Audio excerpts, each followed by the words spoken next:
Hello everyone. Welcome to Sprua Life Coaching. And in this series of coping with COVID-19, we have another interesting and very sensitive topic today, which is, of course, finance. And we have our guest, Vishesh Chaturvedi, who is a financial advisor and founder of Life and Investment Solutions. He has been in the insurance sector for the last more than 2 decades now, and he has worked with companies like ICICI Prudential Life Insurance, Tata AIG, and Reliance Life Insurance. So Vishesh, very, very warm welcome to our channel today. Thank you for having me over here. Welcome, Vishesh. Yeah. Thank you. Let's start our interview. So everybody is aware that COVID-19 is giving a lot of insecurity and depression to everybody around the globe. And there are uncertainty in every field, be it, jobs. Many have lost their jobs. Those who have are still very uncertain about, they can lose their job at any time. So a lot of financial insecurity and uncertainty. Now, Vishesh, you being in this field for such a long time, how do you look at the current situation? Okay. These lockdown has taught us important lesson that our needs are not that costly. It's a want which is taking major or large portion of our income pie. This message is for all of us to concentrate on a need first, then address our wants. If we go back to history, in 275 BC, Chanakya has proposed first budget to King Chandragupta Maurya, and in that budget also it was clear that first we should be addressing or first we should be start funding for our contingencies, our uncertainties of life. Second, we should start investing towards infrastructure, those things which will be coming in future or whom we have to address, like my child's higher education funding, my child's marriage funding, my retirement funding. These are certain things which are going to come. So I should start funding for them secondly. And thirdly, should be towards our today's essential, which are my wants mostly, my costly mobile phone, my costly laptop, my bike or my vehicle. So these are for today's essential, and lastly should be for festives. That is when I'm planning to go on a tour or holiday. That should be on fold. So if we follow this pattern, which was defined or created by Chanakya, the first economist of this world, so we won't be facing financial hurdles in the future also. Yeah, that's very interesting because a lot of us, including me, we fail to understand. That's where I think the confusion starts. Yeah. Yeah. So COVID has taught us whatever you can purchase today is your need. When shopping malls will open, that will cater your wants. Yes, absolutely. So, right, yeah, I mean, we manage whatever stock we had at home, everybody is able to manage. So, yeah, right. So good learning for us. So, in this unusual scenarios, normally, because when life was okay, everything was okay, it was probably easy to plan your finances. Yeah. So, how should people now do their financial planning? Yeah. Okay. So if we are trying to during this COVID time, the crisis, we have managed the crisis well, and we should also be teaching our kids income minus saving is equal to expenses. What we usually do, or the pattern what we follow, is income minus expenses. Whatever is remaining should be for savings. So it should be reversed. We should first save, and whatever is remaining, then we should start catering to our expenses. We usually create two type of assets. One is personal assets, and second is returnable assets. But personal assets are those assets which are for personal consumptions, like my house, mobile, car, laptops, any other thing. And returnable assets are those which are going to give me interest, or which tomorrow, or which will give me gain tomorrow. which will address my financial goals or which will help me achieving my financial goals. But unfortunately, 80% of our income goes towards our creation of personal assets. Only 20% invested towards our assets which are gonna help us achieving our financial goals or returnable assets. So this ratio needs to be changed. For returnable asset, we should start catering more or pumping in more funds. Because now that we have come on minimal, minimal purchase and minimal everything at a minimum level. When it comes to your financial portfolio, even today, what do you think, or maybe all the time, what is it? What is the must you should have in your portfolio? That's a good question. We need to have two must assets in our portfolio. One is leverage asset and one is income generating asset. So what is leverage asset? Leverage assets are those assets for which you pay small amount, but it will give you high returns. So for example, term plans are leverage assets in my portfolio. I pay small premium, but in case any unfortunate event happened to in my life or I happen to expire, so huge sum assured comes to my family. They'll be able to float across with the same standard of living. Now, second, we should have income generating assets in our portfolio. First of all, I am income generating asset if the earning member of the family who generates income. But during this COVID, I have lost my job. A lot of people have lost their job. So the only income generating asset who was earning member of the family has lost his job. So there is no flow of income. Then we have to go to, we are going towards financial income generating assets. So I can purchase a house, which will give me rental income. I can purchase a store or shop or office, which will give me rental income. I can purchase good company shares, so they will give me dividend income. I can have a huge investment in mutual funds, and I can get into systematic withdrawal option. So regular income will flow to me. There are also income generating asset like fixed deposits. They will be giving me fixed amount throughout the tenure of the deposits. Post office deposits, pension plan. Throughout of my life, I will get same pension. Later on, my wife will get same pension. And after wealth goes to the next generation. Now, especially during this COVID time, first four asset class has cut a sorry figure, have failed. So house rent, if my age is 75 and my tenant has lost his job, he has gone back to his native.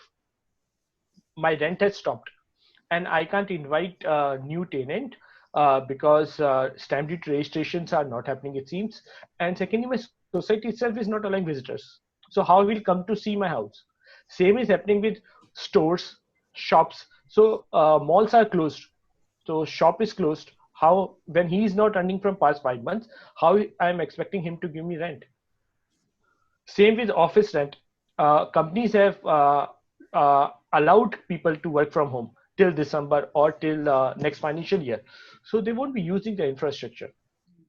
So they will demand to reduce my rent. But my age is 75 or 80. So if my income is, the source of income is these asset class, so how I will be surviving?